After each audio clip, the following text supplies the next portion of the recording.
Hi Year 11 Chemistry. Today I'm going to talk to you about making and diluting solutions. Now this is analytical work, so we are concerned about accuracy, and the apparatus that we will be using reflects that. We're going to be using a balance to weigh out a sample of a solid. We will then transfer that to a volumetric flask and make our volume up to 250 mils, and then we will take a sample from that flask with a pipette and dilute that in a second volumetric flask to get a second solution. Now, pipettes and volumetric flasks are used when we want a high level of accuracy. This is a 25 ml pipette, and it's designed so that the bulk of the liquid is in this bulb here, and then we have a line at the top here where we take our reading, and because that part of the tube is narrow, that allows us to have a higher level of accuracy. Now you can only measure 25 mils in a 25 ml pipette. You can't measure 20 mils or any other amount, it's just designed to measure 25 mils.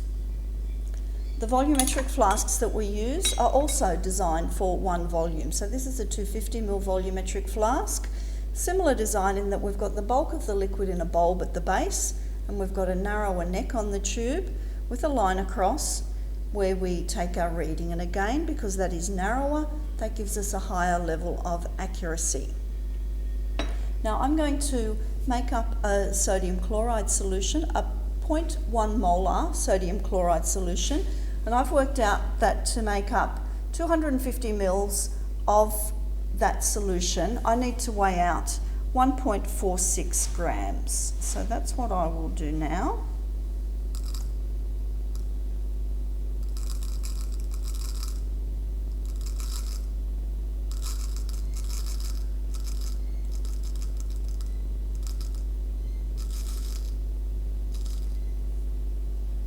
Okay, 1.47, that will be near enough, and I will use that in any calculations to make sure I have the exact answer.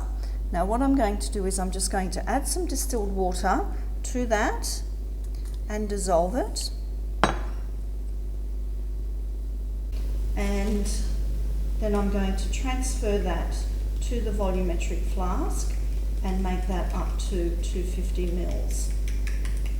Now I'm going to rinse this several times to make sure that I do get all of the sodium chloride, not just most of it, but all of the sodium chloride into the volumetric flask. It hasn't all dissolved, the solid hasn't quite dissolved yet. Most of it has, but I'll rinse that probably twice more, and each time a little bit more will dissolve, and we'll get that into our volumetric flask. I'm using distilled water to dissolve that, and one more rinse should be enough.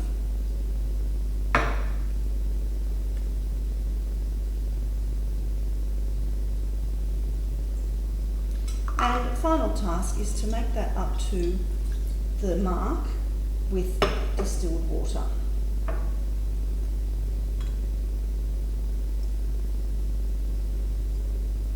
You need to be very careful not to go over the mark, because if you go over the mark, you need to start again.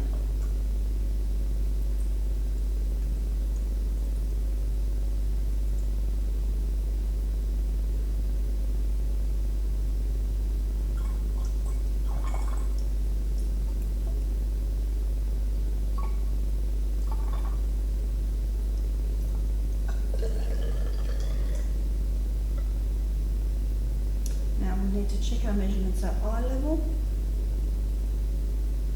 Bottom of the meniscus on the line when we're looking at it at eye level, and that's pretty good. So next I need to agitate that flask.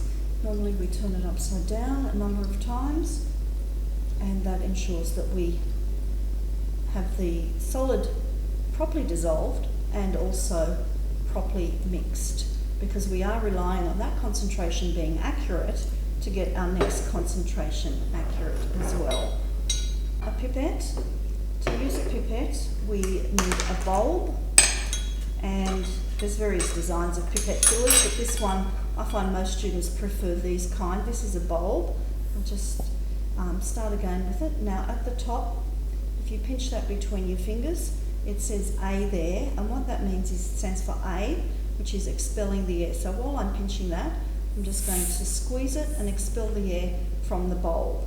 Now underneath the bulb there is an S, and I'm going to just put the pipette put the bulb onto the pipette. It doesn't have to go on very far, and I need to be careful to hold the pipette up near the bulb while I'm pressing, rather than doing it from the other end, because if I'm doing it from the far end it's very likely to break, and if it breaks with my hand pushing inwards, I'm likely to cut myself, possibly quite severely. Now, next thing, I'm going to my container, my first volumetric flask, and I'm going to take from that. Now while I'm doing this, I'm now going to press the S again, pinching from both sides, one finger on one side, thumb on the other, and I'm going to suck that. You can see the liquid rising in the tube. It's a bit slow while it's filling this bulb part, and then it will shoot up again very quickly when I get into the narrow tube. So I've got a little bit above, which is normal, and then the E at the side here again is to expel the liquid. So I can use that just to expel that. I'll put that up to eye level and make sure that I'm exactly on that. Again, the bottom of the meniscus on the line. Now, when you do this for the first time, you'll probably find it difficult. You might tend to go up and down a few times before you get it exactly right. Now we take that pipette and put that into our second volumetric flask. Now I could just pinch the E here and expel all that liquid, or I can just take that bulb off and let that run in itself, which may be a little bit quicker.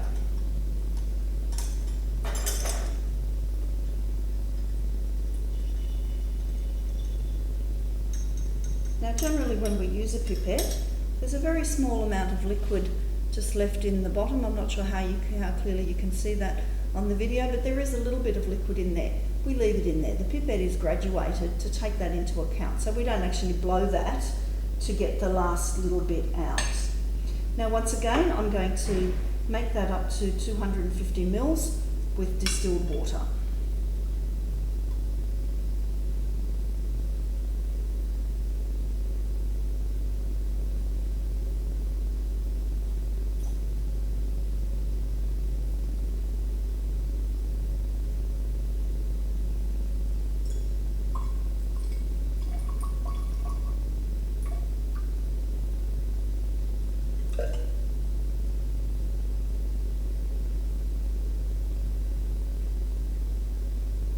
And checking at eye level, that's a little bit below the meniscus, so a little bit more to add, and we're right. Now once again, put a lid on, invert it 2 or 3 times to give it a good mix, to make sure that that solution is evenly mixed and the concentration is the same throughout. So what you've seen there is making up a solution. So starting with a solid, weighing out a solid, dissolving that and diluting to 250 mils in our volumetric flask, and then taking 25 mils from that flask and putting it into the second flask and making that up to the volume. So 0.1 molar sodium chloride and 0.01 molar sodium chloride. Thank you.